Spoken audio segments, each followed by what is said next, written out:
उसका तुम सर आगे जाओ, हम देखते हैं आप कितने को लग रहे हैं। बस कुछ नहीं, अब स्टार्ट कर वही नहीं है इसमें, सर बस अब बोलना मत। अच्छा जी, तो हम लोगों ने क्या किया, सेल्फ इंडक्शन से स्टार्ट कर रहे हैं सारा, ठीक है।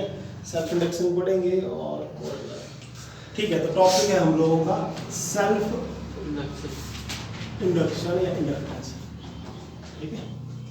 सो सेल्फ इंडक्टेंस क्या थी, प्रॉपर्टी थी कॉइल की, ठीक है। कल डेफिनेशन कॉइल की Yes, sir, yes. क्या डेफिनेशन लिखी हुई, property of coil by virtue of which It opposes the growth of decay from flowing through it. by virtue of which it opposes it opposes growth, The growth decay of growth and decay of current flowing through flowing through the coil, through it. through ठीक है जी। तो self inductance पे जो property थी वो थोड़ा सा मैं रिपीट कर देता हूँ। क्या था कि इस तरह से हम लोगों ने एक कॉइल ली थी, ठीक है, और उस कॉइल से करंट पास करवाया, ठीक है। उस कॉइल से हम लोगों ने करंट पास करवाया था, आई।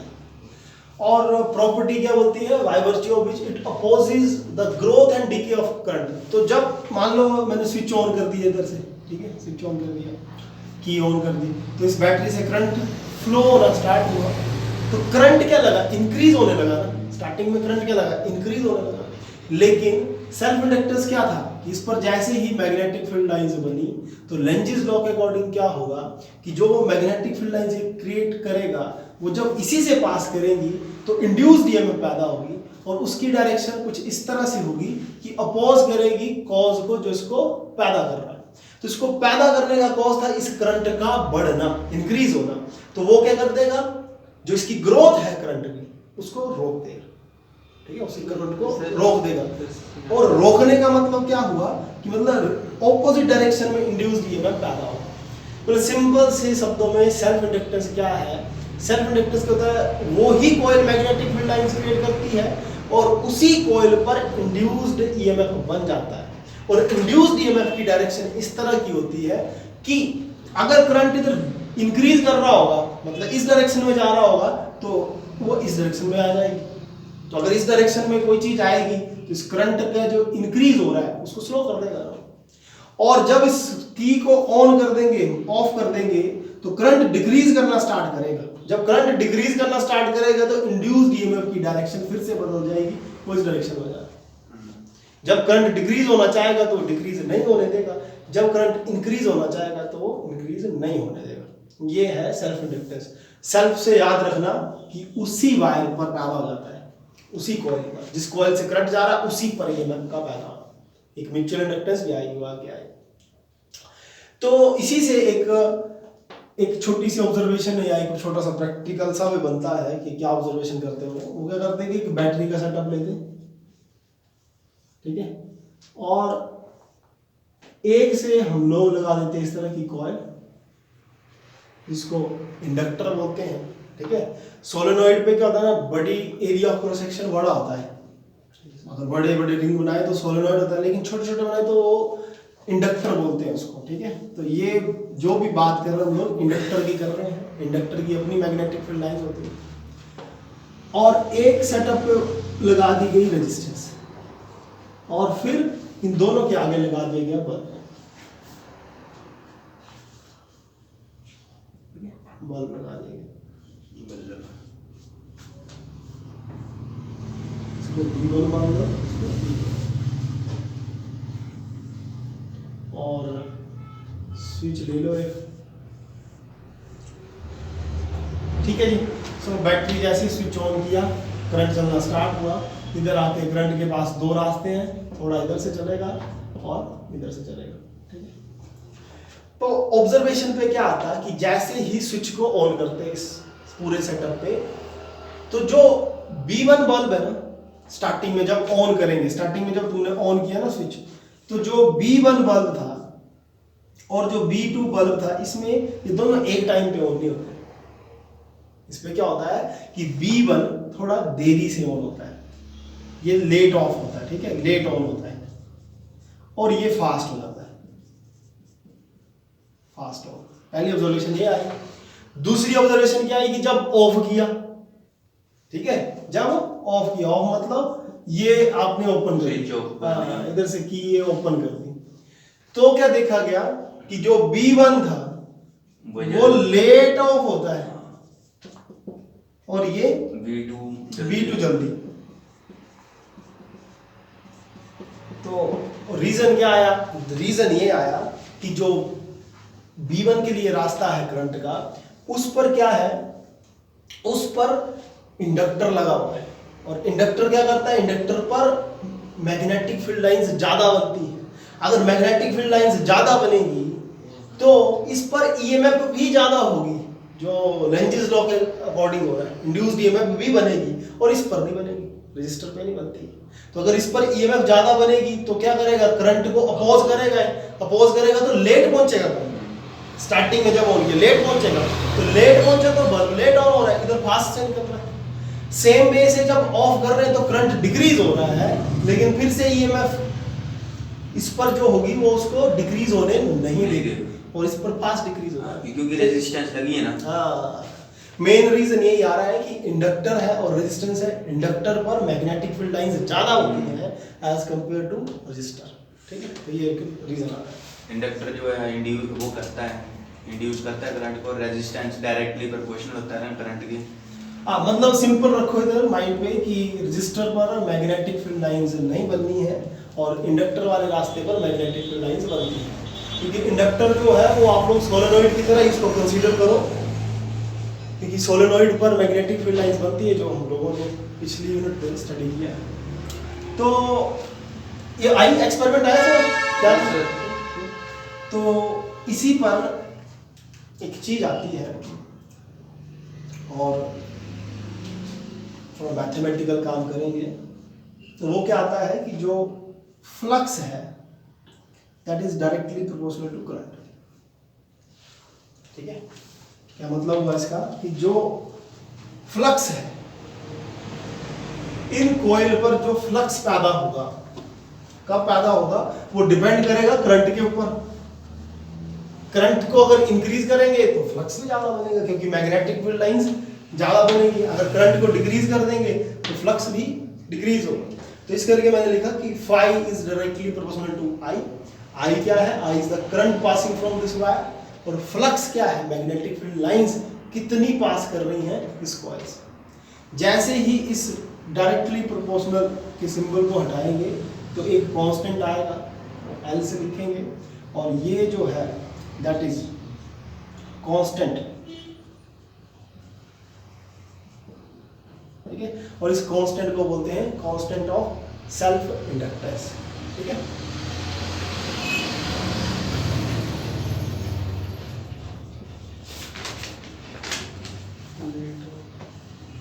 ठीक है जी, इसको बोला जाता है कांस्टेंट ऑफ सेल्फ इंडक्टेंस।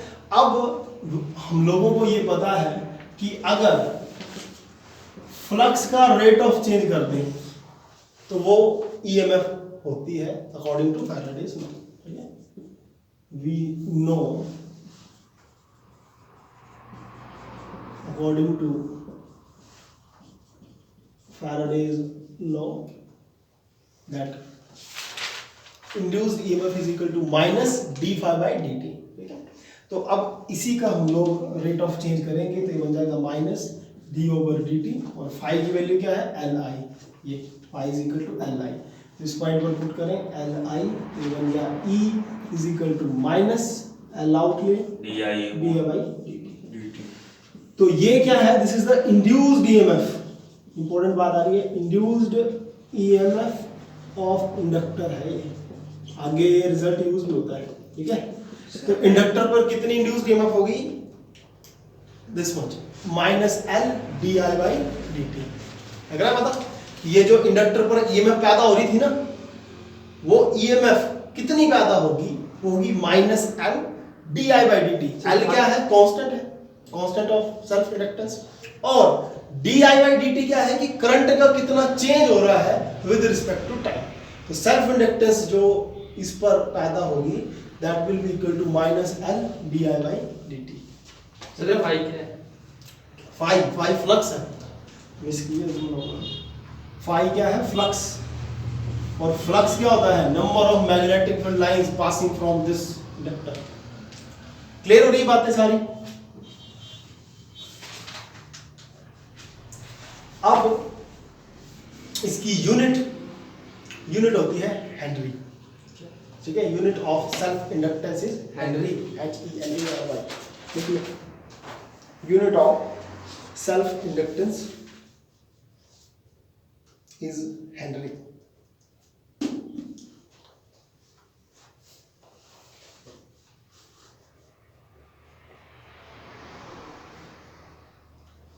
ठीक है, ये एल आपका कांस्टेंट है और इसका नाम है coefficient of self inductance, coefficient of self inductance.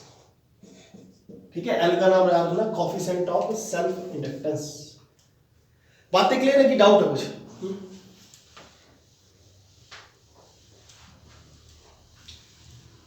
Henry लिख लिया।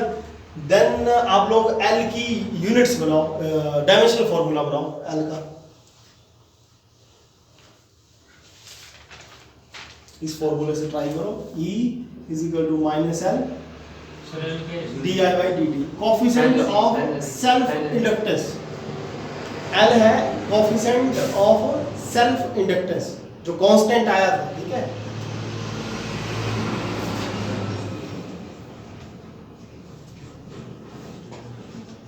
कोफिशिएंट ऑफ सेल्फ इंडक्टेंस,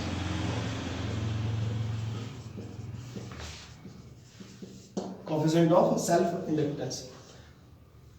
और इसी का तुम्हें डायमेंशनल फॉर्मूला ड्राइव करना है, तो ट्राई करो थोड़ी देर, बताओ।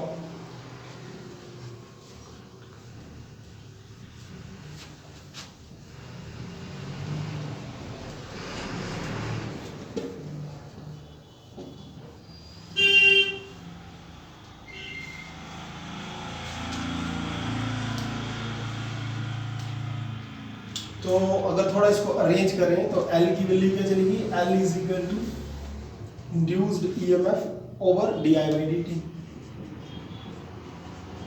Negative sign. डायमेंशनल फॉर्मूले पे नेगेटिव साइन का कोई रोल नहीं है, ठीक है? ये जो है इसको एज अ पोटेंशियल कंसीडर करते हैं हम लोग, पोटेंशियल ही है। इंड्यूस्ड EMF का मतलब पोटेंशियल है, और पोटेंशियल होता है वर्क अपॉन चार्ज, ठीक है? फर्स्ट यूनिट में पढ़ा है। So L is equal to work upon charge, लिख सकते हैं ना इसको। और ये आ गया तुम्हारा डी आई और डी टी ऊपर ले लो, तो वर्क का डायमेंशनल फॉर्मूला ऐड करो, ml/t हाँ ऐड करो खुद सॉल्व। और चार्ज का ऐड करो, टाइम का ऐड करो, आई का ऐड करो। आई का तो पता है, ए आई का A only ampere. O sir मैं कब कही आई में फंसा हुआ। करो उसको।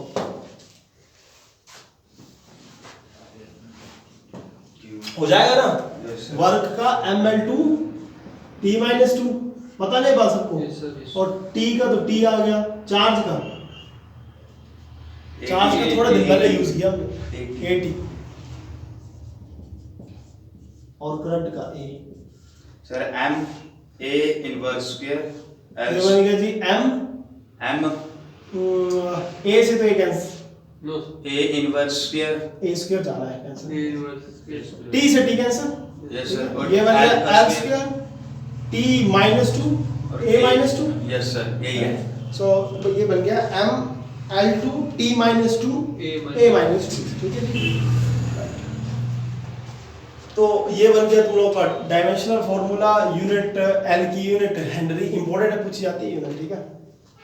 और देन हम लोग करेंगे अब calculate self inductance of a solenoid.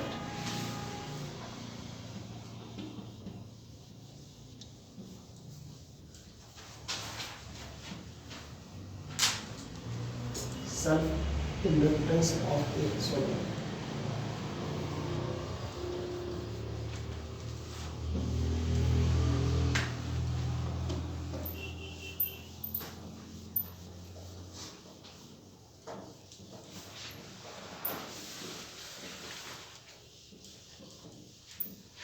ये self inductance of a solenoid.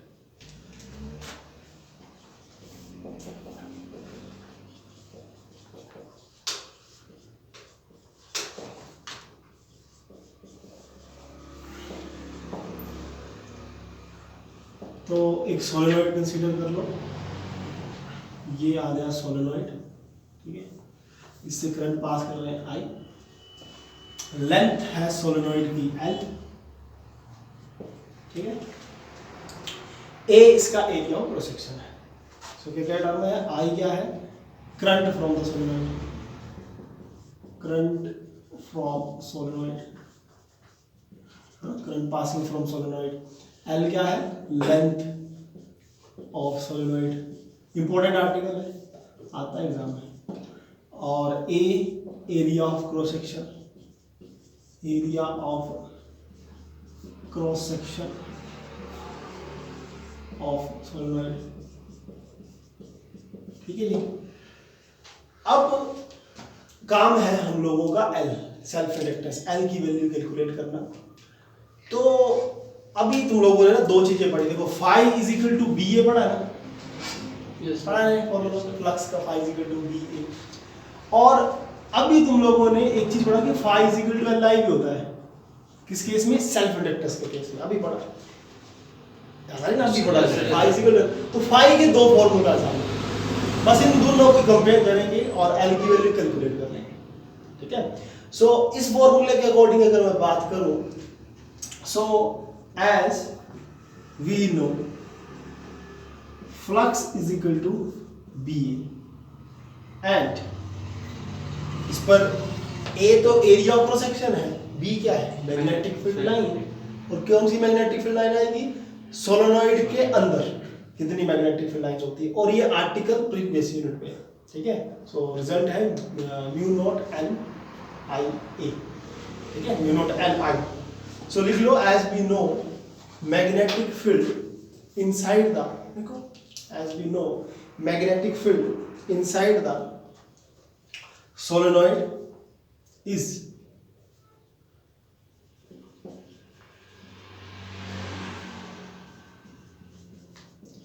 magnetic field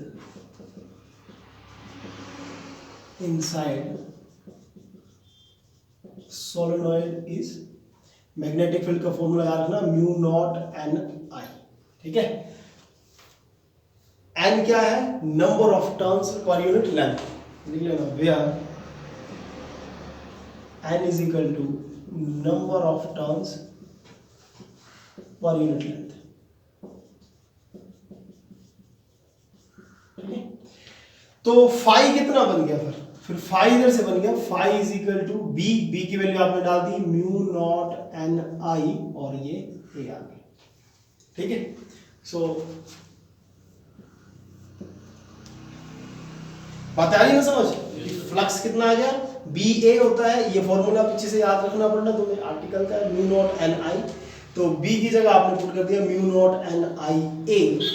अब ये सिर्फ जो ये तुम्हें फ्लक्स मिल रहा है ना इस टाइम, ये फ्लक्स सिर्फ A मल्टीप्लाई है ना, A क्या है, area of cross section, area cross section A का, तो कई सारी रिंग्स हैं ऐसे इधर, तो मल्टीप्लाई इस पूरे को मेरे को नंबर ऑफ रिंग्स से मल्टीप्लाई करना पड़ेगा, टोटल नंबर ऑफ रिंग्स कितने हैं इस पर, तो जाकर फिर पूरा फ्लक्स बनेगा ये पूरे सोलेनोइड से, पता नहीं समझ है ना।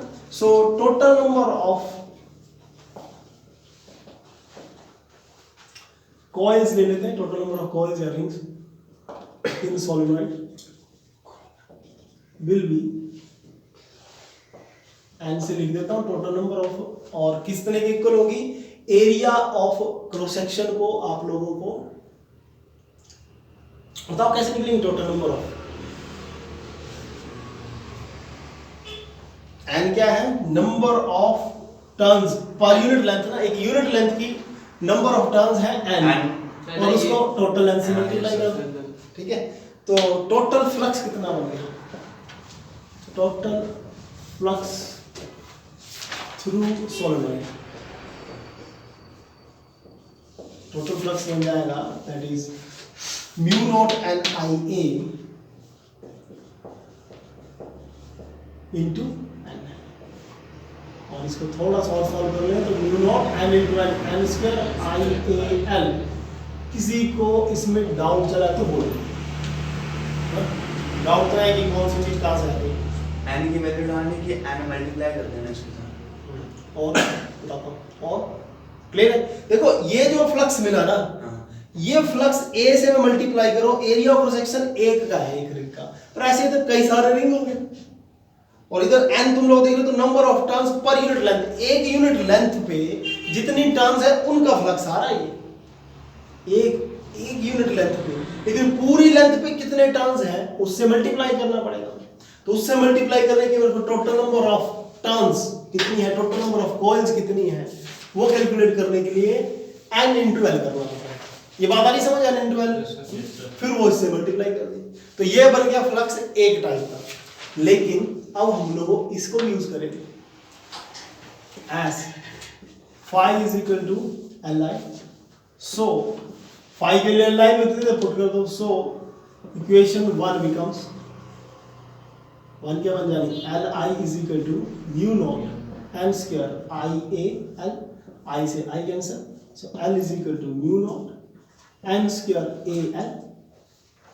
ठीक है, एन स्क्वायर ए एल। अब छोटी सी बात इधर देखना, कैपिटल एन क्या है, total number of turns. Capital N क्या है, टोटल नंबर ऑफ टर्न्स, कितनी टर्न्स है, किसके इक्वल है वो, number of turns per unit length into total length. तो स्मॉल एन की वैल्यू क्या बन रही है इधर से, कैपिटल एन ओवर एन। बोलो आई बात समझिए, कैपिटल एन और स्मॉल एन का डिफरेंस समझ आ रहा है। कैपिटल एन का मतलब है कि टोटल कितने टर्न्स है। जैसे इधर मैं बोलूं 1 2 3 4 5 टर्न्स है, तो कैपिटल एन की वैल्यू कितनी, 5। पर ये तो डायग्राम है ना, एक्चुअल में तो फॉर्मूला बनाना पड़ना। और स्मॉल एन क्या है, एक यूनिट लेंथ पे कितने टर्न है वो है। तो कैपिटल एन का स्मॉल एन के साथ रिलेशन है ये, capital N is equal to small N into N. तो इधर से आप लोगों का स्मॉल एन की वैल्यू कैलकुलेट कर ली, उसको इस पे पुट कर दो, तो ये बन गया L is equal to mu naught capital N square L square A L, L से एल कैंसिल आउट, फाइनल आ गया result L is equal to mu naught N square A over. बोलो ठीक है, तो ये बन गया final result mu naught N square A over L. तो जो आप लोगों का सेल्फ इंडक्टेंस है सोलेनॉइड की, वो होती है mu naught N square A over L. तो self inductance of a solenoid depend करती है 3 चीजों के ऊपर, एन के ऊपर, which means total number of turns कितने हैं। अगर 5 वाले टर्न वाला सोलेनॉइड लोगे या 10 वाला सोलेनॉइड लोगे तो 10 वाले की सेल्फ इंडक्टेंस ज्यादा होगी, क्योंकि डायरेक्टली प्रोपोर्शनल है। बात आ रही सबको समझ। सेकंड डिपेंड करता है एरिया ऑफ क्रॉस सेक्शन के ऊपर। ये जो सोलेनॉइड का एरिया ऑफ क्रॉस सेक्शन, समझते हैं ना, एरिया ऑफ क्रॉस सेक्शन ये वाली चीज, अगर बड़े बड़े रिंग बने होंगे तो ज्यादा सेल्फ इंडक्टेंस होगी, छोटे छोटे रिंग बने होंगे तो कम सेल्फ इंडक्टेंस होगी, क्योंकि एरिया ऑफ क्रॉस सेक्शन के भी डायरेक्टली प्रोपोर्शनल है और एल के इनवर्सली प्रोपोर्शनल है। क्या मतलब हुआ इसका, कि अगर सोलेनॉइड ज्यादा लेंथी होगा तो कम बननी है ना, और छोटा होगा तो ज्यादा सेल्फ इंडक्टेंस बनेगी, और म्यू नॉट तो कांस्टेंट है। बात आ रही समझ। ये 3 फैक्टर्स के ऊपर डिपेंड करता है, तो आप लोग लिख लो कि self inductance of a solenoid depends on total number of turns, depends on total number of turns of solenoid, area of cross section of the solenoid, and length of the solenoid.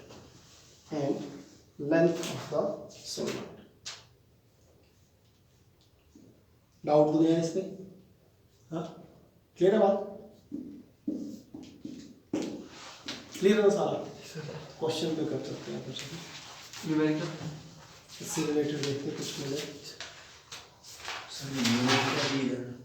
Mu naught तुम लोगों का constant है जो first chapter नहीं, third chapter में cyclotron के आगे पीछे ampere circuit law. Yes sir. हाँ yes sir. 4 pi into 10⁻⁷ constant की वैल्यू जा रही है। एक question low,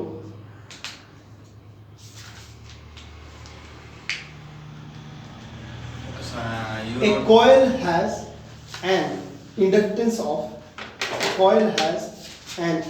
of 5 milli henry और पैरेलल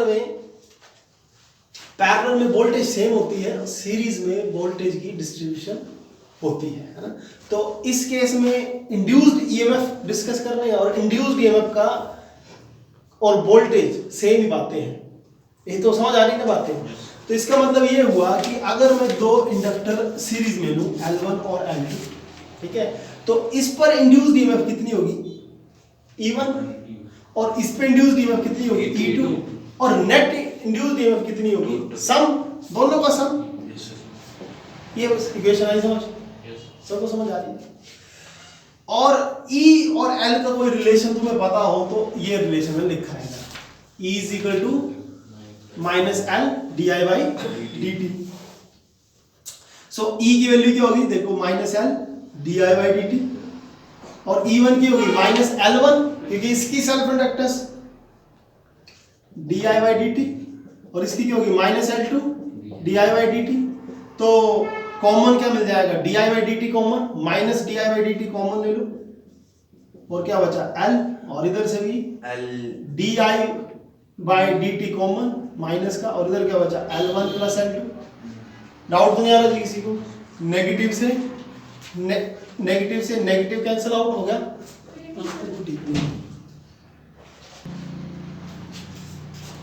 तो di से देखो ये कैंसिल आउट हुआ, फिर क्या बचा L = L1 + L2। तो पॉइंट की बात क्या आ गई कि सीरीज कॉम्बिनेशन जो होगी इंडक्टर की उस पर आपकी जो नेट सेल्फ इंडक्टेंस होगी वो सिंपल सम होगा। पॉइंट की बात ये है कि अगर सीरीज में तुम्हारे दो कनेक्ट कर दिए तो सिंपल जोड़ लो, अगर इसकी कोई बोले कि 2 हेनरी, इसका बोले 3 हेनरी, तो प्रॉपर सर्किट की टोटल सर्किट की 5 हेनरी आंसर। मेरा बात ये मतलब हो गया। और अगर बात करें हम लोग पैरेलल कॉम्बिनेशन की, तो पैरेलल कॉम्बिनेशन में आप लोगों को पता है कि पोटेंशियल सेम होता है parallel, it means induced EMF की वैल्यू सेम आएगी, पर करंट अलग लग जाता है क्योंकि इस वायर से करंट आ जाएगा, इधर दो रास्ते पड़े, एक से I1 एक से I2, तो टोटल करंट की इक्वेशन बन जानी है I = I1 + I2। अब I का आप लोग इसका डेरिवेटिव कर दो, differentiate with respect to t, तो क्या बन जाना है di/dt = di/dt प्लस di/dt और di/dt की वैल्यू देखो as E = -L di/dt, तो di/dt की वैल्यू कितनी हुई राइट -E/L, ठीक है। तो इसके लिए क्या बन गया -E/L और I1 किससे पास कर रहा है फर्स्ट से और उसकी इंडक्टेंस L1 है, तो ये बन गया -E/L1 और दूसरे की क्या बन जानी -E/L2। अब बातें इधर ये देखना कि देखो मैंने इधर E1 नहीं लिया इसके लिए ना E2 लिया इसके लिए, क्यों? लॉजिक ये देना है कि पैरेलल में पोटेंशियल की डिस्ट्रीब्यूशन नहीं होती है, सेम होता है पोटेंशियल, क्योंकि पोटेंशियल क्या होता है अमाउंट ऑफ वर्क डन, तो कितना काम करना पड़ेगा इधर से इधर तक, कितना काम करना पड़ेगा चार्ज को ले जाने के लिए, इधर से भी उतना ही करना पड़ेगा, ठीक है। तो आप लोगों का फिर फाइनल E से E कैंसिल, माइनस से माइनस वाला कैंसिल, फाइनल रिजल्ट क्या है 1/n = 1/L1 + 1/L2। तो पॉइंट की बात क्या आ गई कि पैरेलल कॉम्बिनेशन होगा अगर इंडक्टर का, तो फाइनल रिजल्ट बनेगा 1/L1 + 1/L2। इसका मतलब क्या होगा कि अगर ये 2 हेनरी का है, ये 3 हेनरी का है, तो नेट कैसे कैलकुलेट करोगे 1/2 + 1/3, ये सॉल्व करना पड़ेगा, कितना आना है 5/6, हाँ। और फाइनल इधर गलती होती है, फाइनल रेसिप्रोकल करना ना बोले, लग रहा ना पता? yes, तो ये तो सेम वो मैं देखा हुआ लग रहा हो क्योंकि रेजिस्टर के केस है, कैपेसिटर के केस है, capacitor in series, capacitor in parallel है, वैसे resistor in series, resistor in parallel. छोटे से कांसेप्ट था, सिंपल माइंड पे बस रिजल्ट रखना याद, और ये प्रोसेस याद रखना क्योंकि एक एक नंबर के दो दो नंबर के पूछे जाते हैं कि calculate the net inductance of inductor when connected in series और व्हेन कनेक्टेड इन पैरेलल। बात आई समझ? नोट कर लो इसको। कर लिया? रुको सर, नहीं किया। कर लो नोट, बाकी हम लोग करेंगे कल। समझ आ रही बातें? इसकी वजह